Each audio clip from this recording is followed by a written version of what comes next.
Hi అండి, నమస్తే. Welcome back to my channel. నేను మీ శ్రీదేవి. నేను బాగున్నాను. మీ అందరూ బాగున్నారా? మేము శివరాత్రికి కాశీ అనేది వెళ్ళామండి. ఆల్రెడీ నేను ఒక షార్ట్ కూడా అప్లోడ్ చేశాను. ఇది సామర్లకోట స్టేషన్ అండి. ఎంట్రన్స్ క్లిప్ ఒకటి తీద్దాం అనుకున్నాను, బట్ నాకు లగేజ్తో తీయడానికి అయితే కుదరలేదు. మా ట్రైన్ అయితే సామర్లకోట నుంచి భువనేశ్వర్ టు కాశీ అనమాట. అందుకే మేము ఆటోలో అయితే సామర్లకోట స్టేషన్కి అనేది వచ్చేసామండి. అదంతా మీకు వీడియోలో చూపించలేదు. ఇక్కడ నుంచి కాశీ యాత్ర అనేది స్టార్ట్ అయిందండి. నాకైతే వ్లాగ్స్ తీయడం రాదు, ఏమైనా మిస్టేక్స్ ఉంటే అర్థం చేసుకోండి. సో ఇక్కడ మీకు హ్యాండ్ కనిపిస్తుంది, అది నాదేనండి. ఇప్పుడు వస్తుంది మా ట్రైనేనండి. సో నాకు ట్రైన్ నేమ్స్ అయితే పెద్దగా తెలీదు. సో మా ట్రైన్ అయితే 8:20కో 8:30కో వచ్చింది. థర్డ్ ఏసీ బుక్ చేసుకున్నాం. ఇక్కడ కనిపించే వాళ్ళంతా కూడా మా బ్యాచే.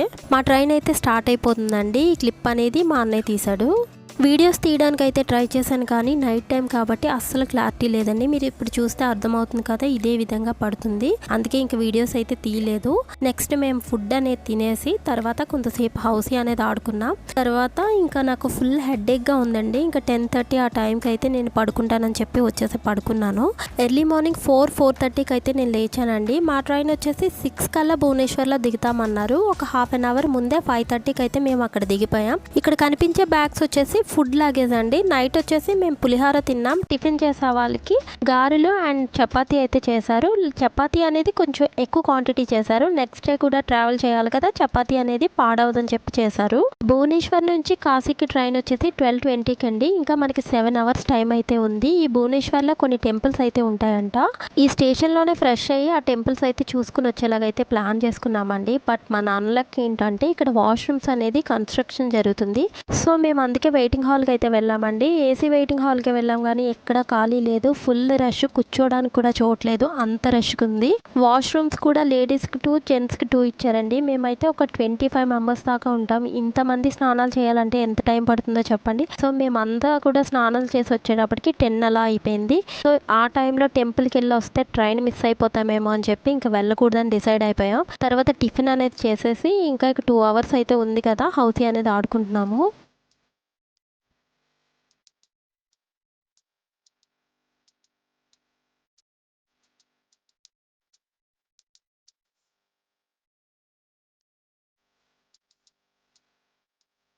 ఈ ట్రిప్లో పిల్లలు వచ్చేసి ఈ ముగ్గురేనండి. ఆ వైట్ డ్రెస్ పాప వచ్చేసి మా సిస్టర్ వాళ్ళ పాప మాతో వచ్చింది. ఆ ఇద్దరు వచ్చేసి ఈ ట్రిప్కి వచ్చిన అక్క వాళ్ళ పిల్లలు. సో వాటర్ బాటిల్ మూత వాళ్ళు ఏదో సరదాగా ఆడుకుంటున్నారు. ఫన్నీగా అనిపించి నేను కూడా వీడియో తీసానండి. వాళ్ళు చూసుంటే పెట్టొద్దని చెప్పుండేవారు. ఆ వెనక కనిపిస్తుంది కదా, అదే వెయిటింగ్ హాల్ అండి. మేము అక్కడే స్నానాలు అవి చేసాము. తర్వాత మా ట్రైన్ అనేది వచ్చేసింది. భువనేశ్వర్ నుంచి కాశీకి మా జర్నీ అనేది స్టార్ట్ అయిపోయిందండి.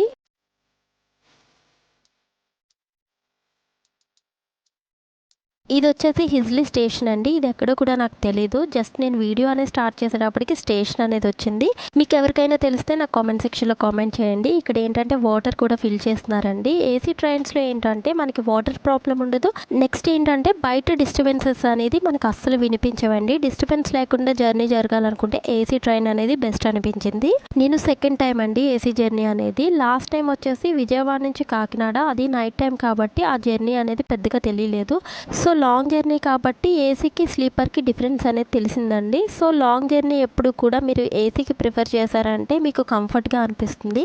ఇది నా ఒపీనియన్ ప్రకారం చెప్తున్నానండి. అందరి దగ్గర డబ్బులు ఉండద్దా అని మీరు అడగచ్చు. సో నేనేంటంటే కంఫర్ట్ వైజ్ చెప్తున్నాను, ఎవరు తప్పుగా తీసుకోకండి.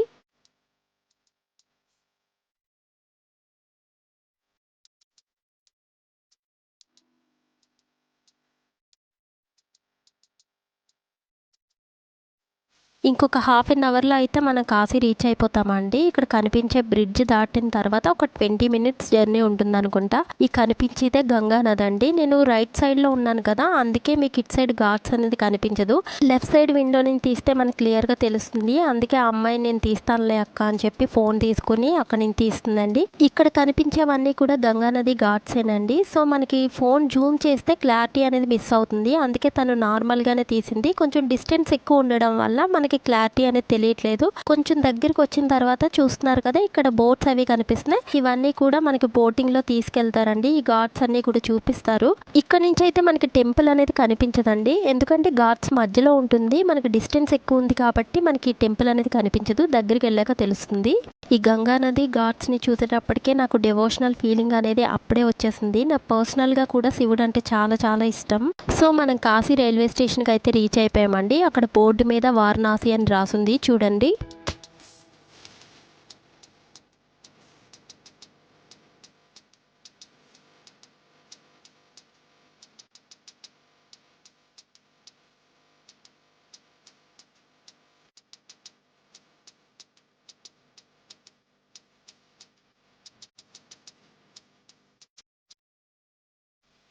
కాశీ రైల్వే స్టేషన్ బయట వ్యూ అనేది ఈ విధంగా ఉంటుందండి.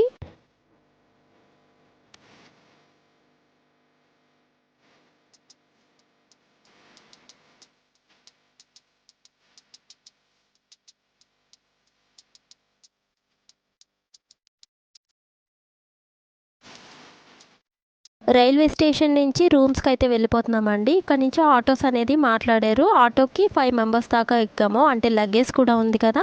ఇక్కడ నుంచి రూమ్స్కి అయితే మనం 20 నిమిషాల్లో వెళ్ళిపోవచ్చు అండి. బట్ ట్రాఫిక్ జామ్ అయి ఉండడం వల్ల ఒక హాఫ్ అన్ అవర్ అయితే పట్టింది.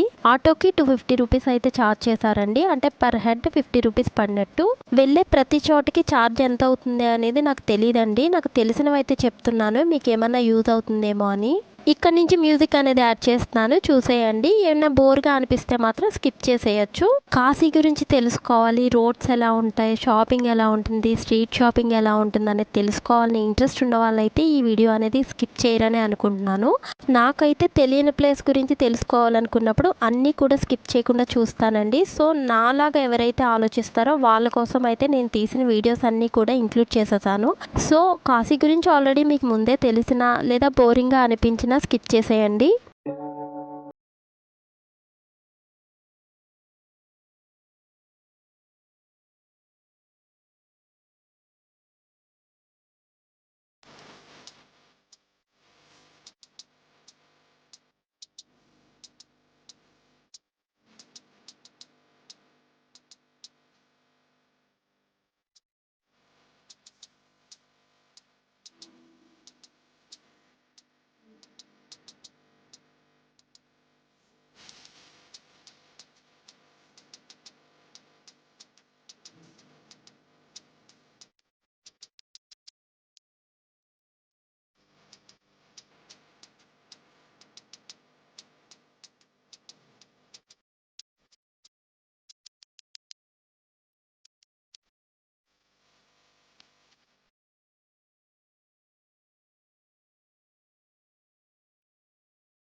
ఇక్కడ మీకు కనిపిస్తుంది కదా నంది, దీన్నే నంది సెంటర్ అంటారండి. ఈ నందికి రైట్ సైడ్లో మనం తిన్నగా వెళ్ళిపోయామంటే గంగా నది అనేది వచ్చేస్తుంది. అక్కడ ఒక పెద్ద బిల్డింగ్ కనిపిస్తుంది కదా, దాని బ్యాక్ సైడ్ ఉండే షాపింగ్ మాల్ పైనే మేము ఉండే రూమ్స్ అనేది. మా బాబాయ్ వాళ్ళు ఎప్పుడు ఇక్కడే దిగుతారు. ఈ నంది సెంటర్ నుంచి మనకి టెంపుల్ కానీ, గంగా నది కానీ, షాపింగ్ కానీ, అన్నపూర్ణమ్మ భోజనం కానీ అన్నీ కూడా దగ్గరగానే ఉంటాయండి. అంతా కూడా వాకబుల్ డిస్టెన్స్లోనే ఉంటుంది. ఈ సెంటర్కి దగ్గరలో ఉండే రూమ్స్ తీసుకున్నారంటే మీరు డైలీ కూడా గంగా హారతి అనేది చూడొచ్చు.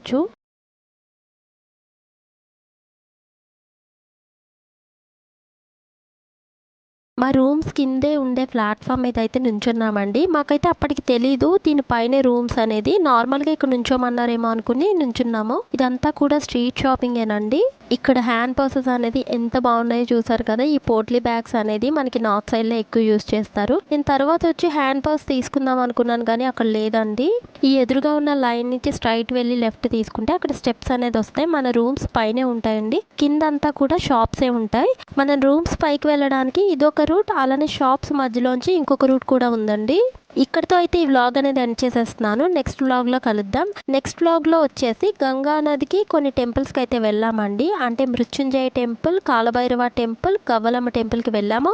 అవన్నీ కూడా మీకు నెక్స్ట్ వ్లాగ్లో షేర్ చేస్తాను. ఈ వీడియో కానీ మీకు నచ్చినట్టయితే లైక్ చేయండి, షేర్ చేయండి, కామెంట్ చేయండి. సబ్స్క్రైబ్ చేసుకోవడం మాత్రం మర్చిపోకండి.